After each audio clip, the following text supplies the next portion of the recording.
জানাচ্ছি, আপনি একটু বলেন যে এই যে আগামী সংসদ নির্বাচন আসছে, সেই নির্বাচনে আপনারা কেমন প্রার্থীকে নির্বাচিত করতে চান যারা বিগত ফ্যাসিস্ট সরকারের আমলে তারা নির্যাতনের শিকার হয়েছে, তাদের সংক্ষেপে বলবেন। ধন্যবাদ মোহনা টিভিকে। প্রথমে আমি বলবো যে এক আসনে আমরা নিট অ্যান্ড ক্লিন ইমেজের যে প্রার্থী তাকে আমরা চাই।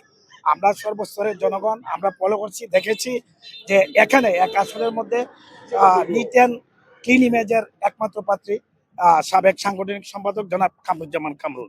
আপনারা আজকেই দেখতে পারবেন হাজার হাজার মানুষের জনতার দল দেখতে পাচ্ছেন, মিছিল কন্টিনিউ আসতেছে। আমি ভাবছিলাম হয়তো 5,000 বা 10,000 মানুষ হবে, এখন মনে হচ্ছে 50,000 মানুষ। যেমনি ভাবে আমার স্টেজের সামনে যে পরিমাণ, তার চেয়ে ডাবল পিছনে, এর চেয়ে ডাবল আরো সামনে হাজার হাজার মানুষ। আমি আসলে আবেগে আপ্লুত হয়ে গেছি এই ভালোবাসার মানুষকে দেখে। যারা আমাকে তৈরি করেছে, যারা আমাকে নেতা বানিয়েছে, আমি তাদের প্রতি কৃতজ্ঞতা জানিয়ে আমি আমার কথা শেষ করছি। আর আমি যদি আল্লাহর হুকুম হয়, আমি এমপি হই, আমি আমার জনগণকে নিয়ে, সবাইকে নিয়ে আমি এলাকার উন্নয়ন করব। আপনি মন উন্নয়নের ব্যাপারে আমি বিশ্বাস করি এবারের মনন হবে আন্দোলন সংগ্রাম বিবেচনা করে। আমি বিশ্বাস করি আমার এক আসনের মাঝে সর্বোচ্চ আন্দোলন আমি করেছি প্রমাণ সহকারে। মনোনয়নের বিষয়ে জনগণের সাথে স্বতঃস্ফূর্ত যারা থাকবে তাদেরকে মূল্যায়ন করা হবে।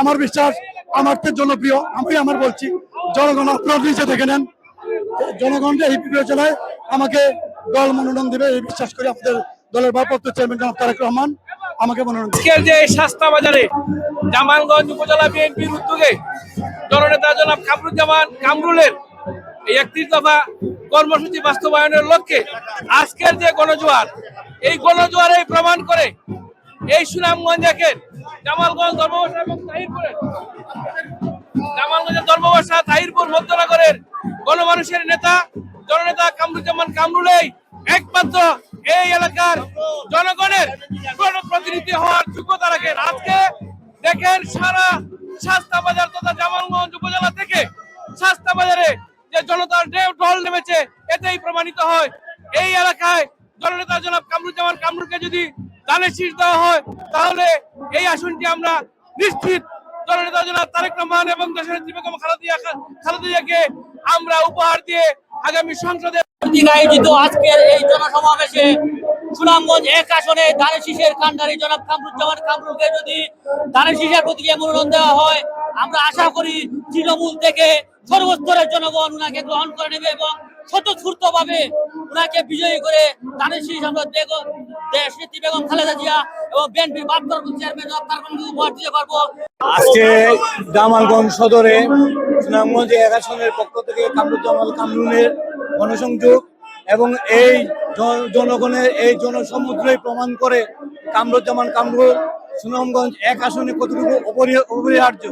আমরা আশা করি বাংলাদেশ জাতীয়তাবাদী দল বিএনপি কামরুজ্জামান কামরুলকে নমিনেশন দিয়ে আজকের গণসমাবেশ প্রমাণ করে বিগত 16টি বছর যিনি রাজপথে ছিলেন, জনতার নেতা জননেতা কামরুজ্জামান কামরুলের জনপ্রিয়তা সুনামগঞ্জ এক আসনে কতটুকু জনতা ভালোবেসে কামরুজ্জামান কামরুলকে হাওর বন্ধু প্রমাণ করেছে আজকের উপস্থিতি। ইনশাল্লাহ দেশ নায়ক তারেক রহমানের প্রতি সুনামগঞ্জ তৃণমূলের অনুরোধ থাকবে জনতা কামরুজ্জামান কামরুলকে ধানের শীষে মনোনীত করে আমাদের জনগণ আপনাদের সমর্থন আছে, অনেক অনেক সমর্থন, হাজার হাজার লক্ষ লক্ষ সমর্থন। আমাদের আগামী নির্বাচনে সুনামগঞ্জ এক আসনে মনোনয়ন দিবে বলে মনে করেন আপনি? আশা আছে, যদি মাননীয় সরকার দেয় আমরা তাকে ভোট দিয়ে জয়যুক্ত করবো। ধন্যবাদ। ধানের শীষের পক্ষে আমরা তাহিরপুর উপজেলা, দক্ষিণ শ্রীপুর এবং বংশীপুন্ডা অনেক জায়গা থেকে কামরুল ভাইয়ের পক্ষে এখানে আমরা ধানের শীষের পক্ষে কামরুজ্জামান কামরুল ভাই যাতে মনোনয়ন পায়, সেই জন্য এখানে আমাদের আসার লক্ষ্য।